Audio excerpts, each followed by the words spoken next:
I'm here with Frank McCaffrey, and in part one we discussed his young days growing up in Westport, the influence of his grandfather Peter McConville, and of course his days on the dancing circuit with Margot and the country folk. Mid-1970s, Frank McCaffrey, Frankie Carroll and the band. Oh, that was good, yeah, I enjoyed Frankie. Yeah, Frankie, he's away in America, of course, man, has been, he moved to America. Frankie was from Tuam, and a good friend of ours, and we did a few songs, Maggie and a few of them. We kind of adopted them to our own style. And then Frankie was, he was offered the job with the Big Eight, with Brendan Boyer in Vegas. And of course, as I said to him the night when he told me, I said, you couldn't turn that down. That was a life changer, you know, for him. Then it was Ritz then, and I went that solo career then. That was a big leap, but I didn't have any option at the time because with no dances and, you know, things were hard enough around, you know. It was a gloomy enough time in Ireland now. I remember, you know, going away for 3 weeks. And I often told the children here, I mean, it was hard. Marie was rearing the children, and I was away, and like it was as lonely for me too, because I remember a day going into a cinema. I set up the gear in the Irish Centre in Liverpool, and I went to a cinema, and I don't know what it was on, but as soon as that finished, I walked into another cinema, because my gear was already up, and it just meant you'd have time then to go and eat something, and go and play, and then move on, the next one. But, you know, these are the sacrifices you make. Over the years then you cultivated a great circuit in the UK. Yeah, I made a change over there for myself because people and the Irish acts, the bands, they would have been going into the Irish centres in England. And at that time, a lot of things were beginning to turn around, and a lot of people were coming out of England, coming back home. And I thought very soon now there won't be that many people going to the Irish centres. So I started playing in some of the English clubs. These dates I would all get through friends now. Somebody would be in a committee or something and say, Frank, you might play, we'll put your name in. But I remember going to Dewsbury, I'm sure, and they never had an Irish singer in the club before. And it was only 20 miles away from Leeds Irish Centre, or 30 miles. But you'd be talking about 200 people, you know. And it was a different audience too. And I kind of cultivated that audience then for a while, or that business in England. And later you moved into the theatre scene then? Well, the theatre thing came good, yeah. That was something else that arrived, and it was good for us. I toured in England with a lot of different acts, a lot of the English acts, you know. And the fact that I was Irish then was always a plus to be Irish. First of all, if you got a few Irish in, as it come into a gig, if it was a dance and you'd done the Siege of Venice, I mean, the crowd were entertaining my English friends. Yes. And they used to find that very interesting, you know. It's amazing, you're learning all the time in our job. So the recording goes on, and then I'm lucky, then I have my own studio. Just going to say that to you, yeah, that's a new departure for you. Well, funny enough, my son, Mark, he said to me in the recession, he said, you know, people will ask you, what did you do in the recession? And he suggested it. Because I had the studio there and I was doing my own bits to suit myself and maybe for friends. But I started the studio and you know, it was a great thing. Maybe the downside of having your own studio is that you know, you don't finish. It's like a carpenter living in his own house. You don't actually finish these jobs. You don't get them finished. But I will do now. But you record other artists obviously as well. I have recorded a good few now, and I enjoy it. I like that sort of thing because you're able to help people, and you know the kind of pitfalls are going into a studio as well. It's all pressure. Mm-hmm. And if you're not comfortable sitting doing something, you know, it makes it harder. I think the most important thing for any singer is to try and pick songs that suit you. You know, I mean, I have no business picking a song that will say, Big Tom has his way of singing his songs, and everybody, or Daniel O'Donnell, or anybody, or Jerry Guthrie, whatever it is, we all have our own thing, and you just fire it out there and hope they like it. Right. Isn't it? You mentioned earlier on Knock Airport. Of course, you were very friendly with Father Horn. He was great. Yeah, you know, he was a bit of a rebel, you know. He sang with me a few times.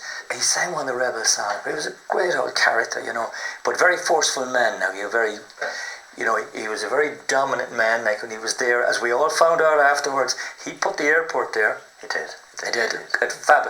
And it turned out then that was one of the reasons I was able to keep going back and over to England, because now we can fly back and over on a Monday and go back on Friday, which I'm doing this week.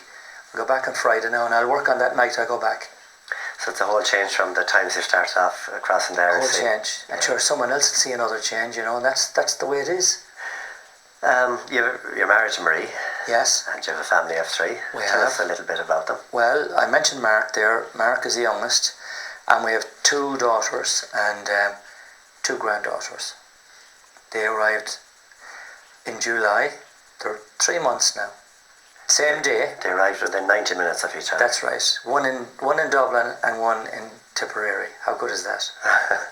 For first, grandchild was wonderful, and they're great. Thanks be to God. Yeah. So that's another stage too. Yeah. I suppose over the years you always have the few humorous events that happen, and one that I can always recall is a video of yours, Frank, shot at the Mall in Westport. Oh, that was great. I was very apprehensive about doing a video, because it's different when you're walking around your own town with a couple of cameramen behind you, and the kind of, the people here in town, they were saying, Jay, he's very up in himself now and so on. But it was a Wednesday morning. I picked it deliberately because it would be the quiet day in town, and of course all cameramen, they have a great imagination and they'll see something that I wouldn't be seeing, So they decided, I go into the McGreevy's newspaper shop, get the Independent or whatever paper, put it under my arm, I'll never forget it, and walk over the bridge. Now, that's fine. So I had done that, but then the cameraman looked into the Mall, and he sees, and the river was very low at the time. He said, wouldn't it be great if you done a bit of fishing here? Oh, I said, I don't know about that now. We don't know about that now. And along comes Brodie Gibbons. He was a great character.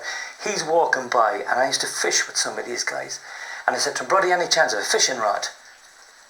Oh, jeez, not at all, no problem at all. So he arrives down with a fishing rod. And then he and the cameraman wasn't happy. He said, wouldn't it be great if we had a fish? Oh, I thought, come on, lads, come on. I'm in Westport now. I mean, it's all right. These fellas will be gone the following day. Oh, I thought, jeepers, hold on. Along comes Benny Joyce, another great one. The Lord be good to him. What do we want? We want here. We want a fish. No problem. He had a 2.5 pound trout in his deep freeze that he had caught maybe 2 months before on Loch Mask or whatever. This is brought up to me and put on the end of the hook, and we had to soften the fish in the water, to throw it out and into the water. And then I was, and the cameraman shouting at me, give it an odd jiggle there, as you're doing this. Lord, we enjoyed that, And that's included on the video. That's included, and that got more publicity than any song. Yeah. Because people used to ask me about that on the stage then, and I tell the story, and I think they got more of a kick out of that than the whole video. It's a great one. It's great. It's great. Yeah. They were great. They were great characters. Yeah. The Lord be good to them all, every one of them. Well, right up to date, Frank, a brand new compilation album, and not just one. You have 3 in this set. I have 3. Yeah. Yeah. It's only out. It's only out a couple of weeks now. So it's as you say, a compilation, but a lot of the songs on that, Michael, would never have been on CD. They were on vinyl, and they were on, can I mention cassettes? Cassettes, yeah. Yeah. A lot of people, they'll be looking in, might never have seen the cassette. But there's 67 songs in it. My goodness. Yeah. Yeah. And it's the ultimate collection. Well, that's what they call it. I hope it isn't. I hope it isn't, I did a bit of work on them in the studio, because some of them have been taken off, as I said, LPs, and there's a little bit of work to be done. I remaster a few bits, but yeah, it's done. It's done. Another step. That's all you can do. Well, in the band business, you would be regarded by many as being a singer, which is a great tribute to you, Frank. Well, I suppose it is. I'll take it as a tribute. Yeah, I've heard Big Tom saying that himself. Yeah, he loves I'm lucky, but I just kept my style. I think that's what it is. Everybody does their own thing, and it's worked well. I have to say now, everything is just always kind of falling into place. It's great. Family are great, and that's what matters. And I must say I've had if it all finished, it's been great. I really had a good good time. And now, even looking at a diary, I think I'm probably busier than ever. At any time, I'm probably busier now. And I still have a DVD to do, so I have to get that finished. Yeah, so look at you go on and keep going. I can still remember how it used to be, all alone on Ackle, across from Ennisky. Then we go to Westport and Claremorris too,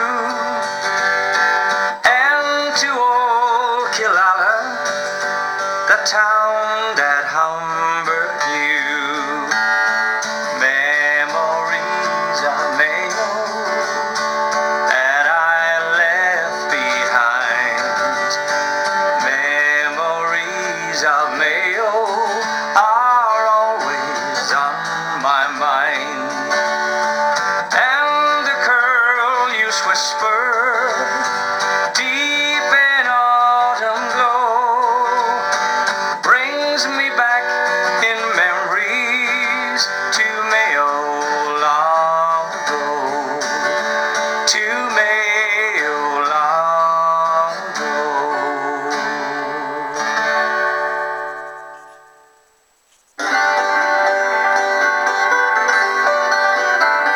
In our next episode, we travel to County Laois to meet the woman who transformed the National Ploughing Championships, Anna May McHugh.